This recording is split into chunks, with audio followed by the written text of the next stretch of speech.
আচ্ছা, আপনারা তো শিখেছেন ইসলাম মানে শান্তি, তাই না? পৃথিবীর কোন মাদ্রাসায় কোনোদিন পড়ানো হয়নি ইসলাম মানে শান্তি। একমাত্র এটা ভারতের হিন্দুরা বলে এবং বাংলাদেশের এরকম আমার মতো কোটটাই পারা মুসলমান বলে। কিন্তু পৃথিবীর একটা সিঙ্গেল মাদ্রাসায় পড়ানো হয় নাই। একজন মুসলমানের দৃষ্টিতে একজন অমুসলিমের মূল্য হইলো একটা কানা মাছির সমান। কানা মাছি বুঝেন? মাছিটা তো সুস্থ না, একটা মাছি মাছি মাছি ভাই। মাদ্রাসায় কি পড়ানো? ইসলামের স্তম্ভ আমরা শিখেছি 5টা, আর মাদ্রাসায় শেখানো হয় 6টা।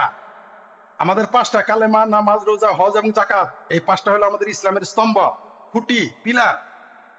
আর আমি যত আর মাদ্রাসায় পড়ায় কয়টা জানেন? 6টা। এই 5টার পর শিখা জিহাদ, গজওয়ে হিন্দ আমাকে কে শিখিয়েছে? আপনি শিখিয়েছেন? নরেন্দ্র মোদী শিখিয়েছে? ইন্দিরা গান্ধী শিখিয়েছিল? কে শিখিয়েছে আমাকে? কমিউনিস্ট পার্টি শিখিয়েছিল? ভারতে জালিয়াত বামেরা শিখিয়েছিল না তৃণমূল শিখিয়েছিল? আমাকে ছোটবেলায় কে শিখিয়েছে? গজওয়াতুল হিন্দ আমাদের বই তো লেখা আছে। ইসলাম, আচ্ছা, এটা ওয়াজ গুলো আপনারা শুনেন। আপনারা ভারতের হিন্দুরা এত পোকা কেন? আপনারা ভারতের বামপন্থীরা এত পোকা কেন? ভারতের সেকুলার এত পোকা কেন? ওরা বলতেছে আপনি কাফের, আপনার স্পর্শ নিষেধ, আপনার সাথে বন্ধুত্ব করা হারাম। তারা ওয়াজে বলতেছে, লিখতেছে, বলতেছে প্রকাশ্য মাইক 50টা 20টা 30টা মাইক লাগিয়ে বলে। তারপরে যদি আমাকে বলেন এগুলো কি মিথ্যা, কি বলবো আমি? আর আপনাদের এই বিষয়টা মাথায় ঢুকবে না। মানে আপনি কোন যুক্তিতে, গবেষণা তো আপনারা বুঝবেন না কেন এটা ঘটে। আপনারা গবেষণা করলে ভারতীয়রা এবং যারা সনাতনী বা অমুসলিম, তারা যতই গবেষণা করেন এই মাইন্ড সেট আপনি বুঝতে পারবেন না। কারণ এই শিক্ষাটা কোথা থেকে আসে? পরিবার, সমাজ এবং ধর্ম থেকে। এই 3টা জায়গায় তো আপনারা মিশেননি। আপনি তো একটি মুসলিম পরিবারে জন্ম নেননি, আপনি একটি মুসলিম সমাজে বসবাস করেন না, আপনি কোরআন হাদিস এবং পড়েন না এবং মাদ্রাসায় থাকেন না, মাদ্রাসা সম্পর্কে ধারণা নেই। সুতরাং আপনি যতই গবেষণা করেন কোথাও না কোথাও আপনার মিসিং থাকবে। এরা যুক্তির ধার ধারে না, এখানে বিশ্বাসের বিষয়, যেটাকে ডক্টর হুমায়ুন আজাদের ভাষায় অপবিশ্বাস। তিনি ধর্মের যেগুলো বিপজ্জনক বক্তব্য এবং বিশ্বাস, সেগুলোকে তিনি বলেছেন অপবিশ্বাস। আমি তার ভাষাতেই বলবো, এগুলো সেই যে অপবিশ্বাস, সেটা তারা ধারণ করে। আপনি বাংলাদেশের বুয়েট হচ্ছে সর্বোচ্চ বিদ্যাপীঠের একটা, ঢাকা বিশ্ববিদ্যালয় সর্বোচ্চ বিদ্যাপীঠের একটা বাংলাদেশে। আপনি মাদ্রাসা ছোট দিয়ে মাদ্রাসা ছেড়ে দিন। আপনি কওমি মাদ্রাসা, মাদ্রাসা এবার বহুত ভাগ আছে, মাদ্রাসার ভেতরে মাদ্রাসা আছে, কওমি, আলিয়া, খারেজি, আরো অনেক অনেক মাদ্রাসা রয়েছে। ওগুলো আপনারা বুঝবেন না। এক একটা এক এক রকম, মানে বিপজ্জনক। কেউ কম বিপজ্জনক, কেউ বেশি বিপজ্জনক। অনেকে হয়তো বলবেন আমি মাদ্রাসা কিভাবে কেন বলতেছি, সেই বিষয়টা পরে আসতেছি। এদের মগজে ঢুকিয়ে দেওয়া হয়েছে গজওয়ে হিন্দ। প্রথমত ধর্ম বিশ্বাসটাই ঢুকিয়ে দেওয়া হয়েছে। মানে বাংলাদেশ, ভারত এবং পাকিস্তানের মুসলমানেরা কিরকম কিরকম হিন্দু এবং বিদেশি, এটা আপনি তার সাথে চা খেতে না বসলে বুঝবেন না, এটা আপনি তার বাসায় না গেলে বুঝবেন না, এটা আপনি তার সাথে ফেসবুক বা হোয়াটসঅ্যাপের মেসেঞ্জার বা হোয়াটসঅ্যাপের সিক্রেট গ্রুপের সাথে না গেলে আপনি বুঝবেন। আপনি কল্পনাই করতে পারবেন না যে সে যদি না সারা বিজ্ঞানী হয়, তারপরও তার মগজ ওই বিষটা থাকবেই হিন্দু এবং ইহুদি বিদ্বেষ। ইহুদি, তারা স্বপ্ন দেখে ইহুদিকে ফেলবে। ইসলাম ধর্মে এমন বয়ান সব 5 বছরের বাচ্চা থেকে শুরু করে, মূর্খ থেকে শুরু করে পিএইচডি ডিগ্রিধারী সব মুসলমান বিশ্বাস করে এই পৃথিবীতে একদিন ইহুদিদের হবে। ইহুদিদের গাছের আড়ালে লুকিয়ে থাকবে। গাছ নাকি বলবে যে এই দেখো আমার পিছনে ইহুদি, পাথরের পিছনে ইহুদিরা লুকাবে। পাথর বলবে এই মুসলমান আসো হত্যা করো। আমি আপনাকে বোঝানোর জন্য ইহুদির ঘটনাটা আনলাম। এটা তার বিশ্বাস। বললাম তো, 5 বছরের মুসলমান বাচ্চি ছেলে মেয়ে থেকে শুরু করে, 5 বছর অনলি থেকে শুরু করে পিএইচডি ডিগ্রিধারী মুসলমান এটা মনে প্রাণে বিশ্বাস করে। এমনকি সে নামাজ না পড়লেও, সে রোজা না রাখলেও, মদ এবং শুকর খেলেও সে এটা বিশ্বাস করে। এবং এটা এমন বিশ্বাস না, মনে প্রাণে সে যখন তার আল্লাহকে বিশ্বাস করে, সে যখন তার কোরআনকে বিশ্বাস করে, তেমনি এটা বিশ্বাস করে। ঠিক আরেকটা বিশ্বাস হচ্ছে এই উপমহাদেশের, আমি সৌদি আরবের কথা বলতে পারবো না, ইহুদির কথা বললাম, সারা পৃথিবীর মুসলমান। এইবার আসেন দুবাই, সৌদি আরব, কাতার, কুয়েতের মুসলমানদের কথা আমি বলতে পারবো না। কিন্তু ভারত, বাংলাদেশ, পাকিস্তান, এই 3 দেশের মুসলমান, আফগানিস্তানের একটি বৃহত্তর অংশ, সকলে না, আফগানিস্তানের একটি বৃহত্তর অংশ, আর বাংলাদেশ, ভারত এবং পাকিস্তানের 100% মুসলমান বিশ্বাস করে গজওয়াতুল হিন্দ হবে। গজওয়াতুল হিন্দ আপনাকে বুঝতে হবে। আপনারা যারা ভারতের সেকুলার, এই সমস্ত ভণ্ডের কথা বাদ দিন। আপনাদের ভারতের যারা কমিউনিস্ট, এই সমস্ত জালিয়াত কমিউনিস্টের কথা বাদ দিন। এরা মিথ্যুক ধোঁকাবাজ, এরা নিজের কমিউনিস্ট ম্যানিফেস্টোর সাথে এরা গাদ্দারি করে। সুতরাং এদের আলোচনা বাদ। এরা কি বললো কি করলো যায় আসে না। এরা দেখবেন আপনি, এরা পুলওয়ামাতে হামলা হলে, এরা ওই কয়েকদিন আগে একটা অপারেশন সিন্দুর হলো, সেখানে হামলা হলে, মানে পাকিস্তান যতবার হামলা করে বলবে নির্বাচনের জন্য নরেন্দ্র মোদী এটা করেছে, নির্বাচনের জন্য এটা করেছে, ভোট পাওয়ার জন্য নাকি নরেন্দ্র মোদী এগুলো ঘটায়, বিজেপি এটা ঘটায়। এটা তারা অফিসিয়ালি ডিক্লেয়ার দেয়, বলে, কথা বলে। আমরা শুনেছি যে এই সমস্ত স্টুপিড জালিয়াত বাম এই বদমাইশ গুলো হচ্ছে ভারতের 1 নম্বর শত্রু।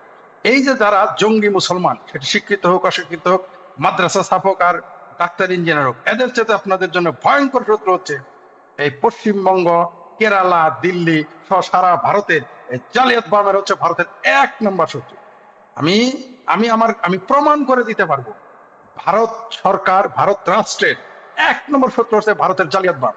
2-4-5% হয়তো তারা ভারতের শত্রু নয়, কিন্তু 90 থেকে 95% বামের হচ্ছে 1 নম্বর ভারতবর্ষের শত্রু।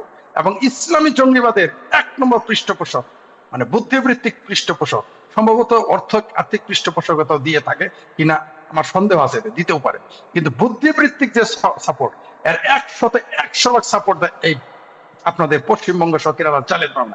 এই কেরালার জালিয়াত বামদের মাদ্রাসায় 50 থেকে 60,000 কিডন্যাপ হওয়ার শিশু পাওয়া গেছিল মাদ্রাসায়। কথা বলতে শুনেছেন? শুনেননি। কিন্তু একটা যদি ছাত্র, একটা শিশু কিডন্যাপ হয়ে যদি ভারতের কোনো মন্দিরে পাওয়া যেত, ভারতের কোনো গুরু পাঠশালায় পাওয়া যেত, গুরুকুলে পাওয়া যেত, তাহলে পুরো ভারত তেহলকা মাচা দিত। এরা পুরো ভারতে আন্দোলন শুরু করে দিত। 60,000, সারা ভারত থেকে 60,000 শিশু কিডন্যাপ করা হয়েছে, যারা সবাই মুসলমান। এগুলোকে কেরালার মাদ্রাসায় পাওয়া গিয়েছিল, এবং সেটা আপনাদের আদালত প্রমাণ করেছে, কোর্ট প্রমাণ করেছে, আপনাদের গোয়েন্দা সংস্থা প্রমাণ করেছে। আজ পর্যন্ত ট্রু শব্দটি শুনেছেন? সম্ভবত এই ঘটনা ভারতের অনেক হিন্দুও জানে না, আই থিঙ্ক, কিন্তু এটা কিন্তু আদালতে প্রমাণিত। একটা কথা বলেনি, কেরালার কমিউনিস্ট রাজ্যে এই শাসনে এটা ঘটেছে, এরা ট্রু শব্দটি করে। কিন্তু ভারতে কোনো ঘটনা ঘটে সবার আগে ওটা নরেন্দ্র মোদী ঘটিয়েছে। এর আগে তো বলেছে 26-এ ওই যে কি 26/11 যেটা 26/11 যেটা আপনাদের ঘটেছে, সেটা নাকি বিজেপির লোক ঘটাইছে, এটা বলেছিল বামপন্থীরা, এবং এখনো বলতেছে। এখনো আমি চিঙ্কু পামদের পোস্ট পড়লাম, তা হাসতেছি। এই মূর্খগুলো তো কোনোদিন বুঝবে না। এরা থাকতে ভারতের, আপনারা যারা মনে করেন ভারত থেকে এসে বাংলাদেশ থেকে গিয়ে আপনাদের ক্ষতি করবেন না, তার চেয়ে পাকিস্তান থেকে বেশি ক্ষতি করবেন না, তার চেয়ে বেশি ক্ষতি করবে এই সমস্ত জালিয়াত বামেরা। যারা পশ্চিমবঙ্গের জালিয়াত বামরা তো সবচেয়ে ভয়ঙ্কর জালিয়াত বাম, কোনো সন্দেহ নাই। জালিয়াত বামদের মধ্যে যারা ভারতের 1 নম্বর দুশ্মন, এর ভিতরে সবার আগে এগিয়ে আছে পশ্চিম বাংলার সেকুলার এবং বামপন্থীরা। আপনি নিশ্চিত থাকুন। ওই প্রসঙ্গ পরে আসে। মুসলমানরা কেন এরকম হয়? আপনি দেখেন প্রত্যেকে ডাক্তার এবং অধ্যাপক। অদ্ভুত ব্যাপার, কেউ কেরালার, কেউ কাশ্মীরের। কি সুন্দর একটা জয়েন্ট ভেঞ্চার তাদের। এদের মগজে ঢুকে দেওয়া হয়েছে যে ভারতের হিন্দুদের মিলতে হবে, এটা সোয়াবের কাজ। আপনি শুনলে আশ্চর্য হবেন, এই তো 3 দিন আগে পাকিস্তানের টিভিতে কি বলেছে জানেন? দেখেন এদের মাইন্ড সেট আপ দেখেন, আপনাকে উদাহরণ দেয়। ওই মাইন্ড সেট আপে ভারতের ট্রান্সফার হয়, ওই পাকিস্তানি মাইন্ড সেট আপ বাংলাদেশে ট্রান্সফার হয়, হাতে কলমে না, একেবারে মুখোমুখি প্রমাণ করে। এই মুহূর্তে হাফিজ সঈদের রাইট হ্যান্ড বাংলাদেশে ঘুরতেছে। ইভেন আমার জামালপুরে এসে আমার যে ডিস্ট্রিক্টে বসবাস, এমনকি আমার যে অঞ্চলে বসবাস, সেখান থেকে ঘুরে গেল হাফিজ সাইদ। সে কি যেন ইলাহি, কি যেন ইলাহি, কি যেন ইলাহি না কি যেন জহির, হাফিজ সাইদের রাইট হ্যান্ড বাংলাদেশে ঘুরতেছে আমার অজপাড়া। আচ্ছা, হাফিজ সাইদের রাইট হ্যান্ডের মতো জঙ্গি আমার জামালপুর জেলার সরিষাবাড়ির অজপাড়া গায়ে তার কি কাজ? দালমে কুস্তো কালা হায়। আচ্ছা, ওটাও রাখলাম। এইখানে কেন তারা এরকম ডাক্তার ইঞ্জিনিয়াররা এরকম হয়ে থাকে? পাকিস্তানের আমার মতো এরকম কোটটাই পরা একজন টিভিতে বললো, নামটা আমার এই মুহূর্তে মনে নাই, সেখানে সে কি বলছে জানেন? পাকিস্তানের একজন নেতা বলছে যে প্রয়োজনে পাকিস্তানের সকল পারমাণবিক বোমা ভারতে মেরে ধ্বংস করে দিতে হবে, ভারতকে ধ্বংস করে দিতে হবে। উপস্থাপক জিজ্ঞেস করতেছে যে ভারতকে যদি পারমাণবিক বোমা মেরে ধ্বংস করে দেন, তাহলে ভারতে তো আমাদের, মানে পাকিস্তানে বোমা মারবে, তাহলে আমরাও ধ্বংস হয়ে যাব। আমি এখন আপনাকে যে তিনি কি উত্তর দিয়েছেন শুনলে ভারতের যে কোনো, সারা পৃথিবীর যে কোনো সুস্থ চিন্তা করা মানুষ উন্মাদ হয়ে যাবে এর কথা শুনে। কি বলেছে জানেন উত্তরে?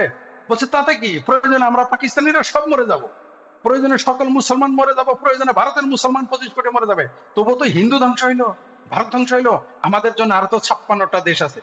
কেন ইমাজিন? এই চেতনাটা কোথা থেকে আসে, এই চিন্তাটা কোথা থেকে আসে?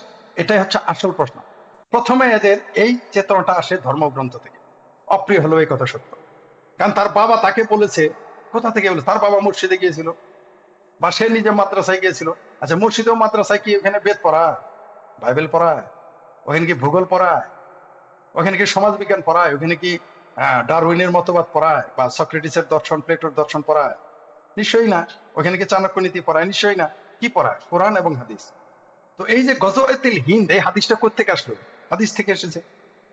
কাফেরদের ঘৃণা করো, কাফের আগে আপনাদেরকে বুঝে, ওই চিঙ্কুপাম জালিয়াত বামদের বলবেন যে কাফের কাকে বলে তা যেন আগে জেনে নেয়, তারপরে যেন ওই ইসলামিস্ট জঙ্গি যারা, কাশ্মীরের জেহাদি যারা, এদের পক্ষে পরে যেন দালালি করে তাদের বলে দিবেন এটা আমি বলেছি। আর আশা করি আমার বক্তব্য শুনতেছেন। আগে শুনে নেবেন যে কাফের কারা। ওই জ্যোতি বসুর গ্যাং, মমতা ব্যানার্জির গ্যাং যতই লাফালাফি করুক, তারা কিন্তু ইসলামের দৃষ্টিতে, মুসলমানের দৃষ্টিতে কাফের। এমনকি তারা মরে গেলে বলা হয়েছে তাদের জাহান্নামে যাবে, এই দোয়া করতে বলা হয়েছে। তাদের শোক প্রকাশ করানো নিষেধ। Can you imagine? ইসলামে ধর্ম নিরপেক্ষতা নেই। ভারতের মুসলমানেরা দেওবন্দ মাদ্রাসায় স্পেশাল নামাজ পড়েছিল যে হে আল্লাহ, ভারতে তুমি ধর্ম নিরপেক্ষতা দাও। বাংলাদেশের মুসলমানরা কিন্তু ধর্ম নিরপেক্ষতা হারাম ঘোষণা করে। আপনি ভারতের মুসলমানকে জিজ্ঞেস করেন যে সে গজওয়া হিন্দ অবিশ্বাস করে কিনা, সে বলবে সে বিশ্বাস করে। গজওয়া হিন্দ মানে বুঝেন? ভারতকে জয় করতে হবে, হিন্দুদের কবজা করতে হবে, দাস বানাইতে হবে, গোলাম বানাইতে হবে, ভারতকে দখল করতে হবে। যদিও কেউ কেউ মনে করে গজওয়া হিন্দ হয়ে গেছে, মোহাম্মদ বিন কাসিম থেকে শুরু করেই গজওয়া হিন্দ হয়ে গেছে। আবদালিরা আসছিল, গজনবীরা আসছিল, সুলতান মাহমুদরা আসছিল, হয়ে গেছে। কেউ কেউ মনে করে বাবররা আসছিল, মনে করে কেউ কেউ। কিন্তু ম্যাক্সিমাম 95% মুসলমান মনে করে গজওয়া হিন্দ হয় না। আপনি ইসলাম আর হাদিস আপনাকে কি শেখায়? কাফেরকে ঘৃণা করতে হবে। স্পেশালি হিন্দুদের তো বেশি ঘৃণা করতে হবে, কারণ মূর্তি পূজা ইসলামে সবচেয়ে বড় গুনাহ, সবচেয়ে জঘন্য, সবচেয়ে গান্দা কাম পৃথিবীতে। তো এই যে তাদের মতবাদ ঢুকিয়ে দিয়েছে। আমি একটা উদাহরণ দিই আপনাকে। আমি একটা ধর্মীয় সম্মেলন হয়েছিল আমাদের বাংলাদেশে, মানে ধর্মের বিষয় বিভিন্ন ধর্মের লোক লিখতে দিতেছিল। বাহাইদের একটা অনুষ্ঠানে, ভাই ইসলামের একটি সেক্ট, যাকে মুসলমানরা মুসলমান মনে করে না, তাদের একটা অনুষ্ঠানে গিয়েছিলাম। সেখানে অনেক সব ধর্মের লোক ছিল। সেখানে রাজশাহী ইউনিভার্সিটির একজন অধ্যাপক বলেছিলেন যে আমি একজন রাজশাহী বিশ্ববিদ্যালয়ের অধ্যাপক, সমাজে আমার 5 পয়সা দাম নাই, সমাজে আমার 5 পয়সা গ্রহণযোগ্যতা নাই, সমাজে আমার চিন্তার 5 পয়সা গ্রহণযোগ্যতা নাই, কিন্তু মসজিদের একটা খাদেম আর ইমাম, তার সারা বাংলাদেশে তার প্রভাব আছে। উনি বলেছেন যে শুধু রাজশাহী বিশ্ববিদ্যালয়, ঢাকা বিশ্ববিদ্যালয়ের ভিসিরও কোনো গ্রহণযোগ্যতা, তার বুদ্ধিভিত্তিক গ্রহণযোগ্যতা সারা বাংলাদেশে নাই, কিন্তু মসজিদ রজপাড়াগাঁয়ের খাদেমের প্রভাব সমাজে সবচেয়ে বেশি। ওই মসজিদের খাদেম জানে, খাদেম শিখেছে এবং শিখায়, মসজিদের ইমাম শিখেছে এবং শিখায় যে ভারতকে দখল করতে হবে, গজওয়া হিন্দ করতে হবে, হিন্দুদের ঘৃণা করতে হবে, ইহুদিদের ঘৃণা করতে হবে, খ্রিস্টানদের ঘৃণা করতে হবে। আমি তো মাদ্রাসা ছাত্র না, এগুলো মসজিদে শিখায়, এগুলো ওয়াজে শিখায়, এগুলো আলোচনার টেবিলে শিখায়। বিং এ মুসলিম, আমি কোথা থেকে এসেছি? আমি তো আপনার বৈদিক পরিবার থেকে আসি নাই, শোনো, আমি তো মুসলিম পরিবার। আপনি তো আপনাকে কম বলেছি, আমি তো আপনাকে কম বললাম। মানে আমি যেহেতু একটু সেকুলার মানুষ, আমি এদের এড়িয়ে চলি, তাই আমার কানে আমাকে, আচ্ছা গজওয়া হিন্দ আমাকে কে শিখিয়েছে? আপনি শিখিয়েছেন? নরেন্দ্র মোদী শিখিয়েছে? ইন্দিরা গান্ধী শিখিয়েছিল? কে শিখিয়েছে আমাকে? কমিউনিস্ট পার্টি শিখিয়েছিল? ভারতে জালিয়াত বামেরা শিখিয়েছিল? না তৃণমূল শিখিয়েছিল? আমাকে ছোটবেলায় কে শিখিয়েছে গজওয়াতুল হিন্দ? আমাদের বই তো লেখা আছে ইসলাম। আচ্ছা, এটা ওয়াজ গুলো আপনারা শুনেন। আপনারা ভারতের হিন্দুরা এত পোকা কেন? আপনারা ভারতের বামপন্থীরা এত পোকা কেন? ভারতের সেকুলার এত পোকা কেন? ওরা বলতেছে আপনি কাফের, আপনার স্পর্শ নিষেধ, আপনার সাথে বন্ধুত্ব করা হারাম। তারা ওয়াজে বলতেছে, লিখতেছে, বলতেছে প্রকাশ্য, মাইক 50টা 20টা 30টা মাইক লাগিয়ে বলে। তারপরে যদি আমাকে বলেন এগুলো কি মিথ্যা, কি বলবো আমি আর?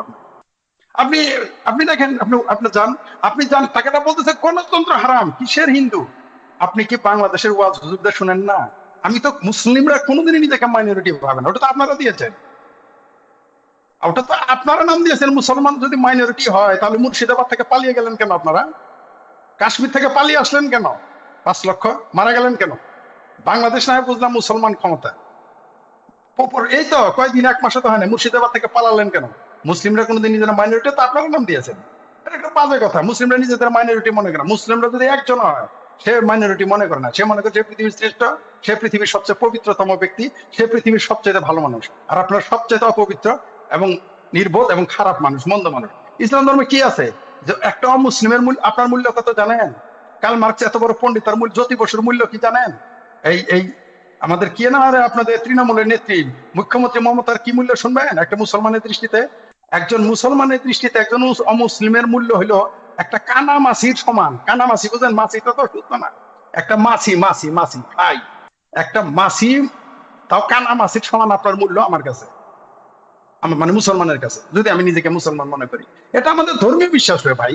এখন আপনারা, আচ্ছা আপনারা তো শিখেছেন ইসলাম মানে শান্তি, তাই না? পৃথিবীর কোন মাদ্রাসায় কোনোদিন পড়ানো হয়নি ইসলাম মানে শান্তি, একমাত্র এটা ভারতের হিন্দুরা বলে এবং বাংলাদেশের এরকম আমার মতো কোটটায় পড়া মুসলমান বলে। কিন্তু পৃথিবীর একটা সিঙ্গেল মাদ্রাসায় পড়ানো হয় নাই। আমাকে ইসলাম শান্তির ধর্ম, এটা যদি কোনো হাদিস এবং কোরআনে আপনি পেতে পারেন, কোরআনের একটা শব্দ এবং হাদিসে যদি আপনি, আচ্ছা একটা, তাহলে এটা মাদ্রাসা, এটা তো আপনাদের চুতিয়া বানানে কে লিয়ে শোনা রাহা হয়। আমি সরি টু সে, ওটা তো মুসলমানদের চুতিয়া বানানোর জন্য বলে। চুতিয়া কা কই কমি নেই হ্যাঁ গালি বেগ ঢুন্ড তো হাজার মিলেগা, এটা তো আপনাদের চুতিয়া বানানোর জন্য। আমি সরি, এটা অমুসলিমদের বোকা বানানোর জন্য বলে। কোন কোন মাদ্রাসায় এটা কোনোদিনই পড়ানো হয়? এটা আপনাদের সামনে বলে যে কে ইসলাম শান্তির ধর্ম, মানে ইসলাম তো তাহলে 88-তে যুদ্ধকে আর বিরুদ্ধে কে করলো? ইসলাম শান্তির ধর্ম। জিহাদ কার বিরুদ্ধে করছে? গজওয়াহিদ কার জন্য? ইসলাম শান্তির ধর্ম গজওয়াহিদ করতেছে কেন? 1500 বছর আগে বলে গেছে একটা ব্যক্তি, 1500 বছর আগে বলে গেছে যে আমি গজওয়াহিদের কথা বলে গেছে। এটার জন্য মুসলমানরা অস্থির হয়ে আছে যুদ্ধ করার জন্য। আর আপনারা বলতেছেন ইসলাম পিস। আর ইসলাম মানে রিলিজিয়ন অফ পিস না, পিস বানানটা একটু ভুল করে, টুকরো টুকরো আছে না, টুকরো টুকরো করবে আপনাদের, বুঝতে পারেন? আচ্ছা কোথায় লেখা আছে আমাকে বলেন। আপনি আমাকে একটা হাদিস দেখান বুখারী, মানে যে 6টা হাদিস গ্রন্থ আছে যেগুলো সব মুসলমান মানে, ইভেন ইনক্লুডিং আপনি শিয়াদের নিয়ে আসেন, শিয়াদের যদি মুসলমান, আচ্ছা আপনি বলতেছেন শিয়াদেরই তো তারা মুসলমান মনে করেন, আপনি বলতেছেন ইসলাম হলো পিস। একটা হাদিস দেখান যে ইসলাম শান্তির ধর্ম, কোথায় লেখা আছে? কোনোদিনই লেখা নাই, কোথাও লেখা নাই। ওগুলো হলো আপনাদের সুতিয়া বানানোর জন্য। আবার পরিষ্কার করে বলি, আর যেটা বললেন যে যে যে কোথা থেকে এগুলো আসে চিন্তা হবে, প্রথমে আসে মাদ্রাসা থেকে, মাদ্রাসা থেকে সেটা সেটা ট্রান্সফার হয় মসজিদে, কারণ মাদ্রাসায় শুধুমাত্র ছাত্র আর উস্তাদ, ওইটা আলাদা বিষয়। আপনি জানেন যে মাদ্রাসায় কি পড়ান? ইসলামের স্তম্ভ আমরা শিখেছি 5টা, আর মাদ্রাসায় শেখানো হয় 6টা। আমাদের 5টা, কালেমা, নামাজ, রোজা, হজ এবং যাকাত, এই 5টা হলো আমাদের ইসলামের স্তম্ভ, খুঁটি, পিলার। আর আমি যত, আর মাদ্রাসায় পড়ায় কয়টা জানেন? 6টা। এই 5টার পর শেখায় জিহাদ। তো জিহাদ কি? আপনার সাথে শান্তি স্থাপনের জন্য, আপনার সাথে আপনাদের দুলাভাই টাকার জন্য জিহাদ। জিহাদের কথা আপনাদের দুলাভাই, জিহাদের কথা জি, 6। বলা হয়। আরে ভাই, ইসলামের স্তম্ভ স্কুল কলেজে পড়ানো হয় 5টা, মাদ্রাসায় পড়ানো হয় 6টা। এই 6 নম্বরটা হচ্ছে জিহাদ। আপনি যান গিয়ে বই পড়েন।